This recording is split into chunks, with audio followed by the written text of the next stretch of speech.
जो वो बच्चा के हम जिया लिए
तो वही टाइम में हम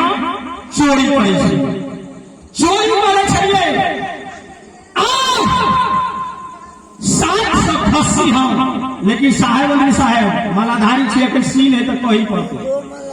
780 और 700 भट्टी के दारू और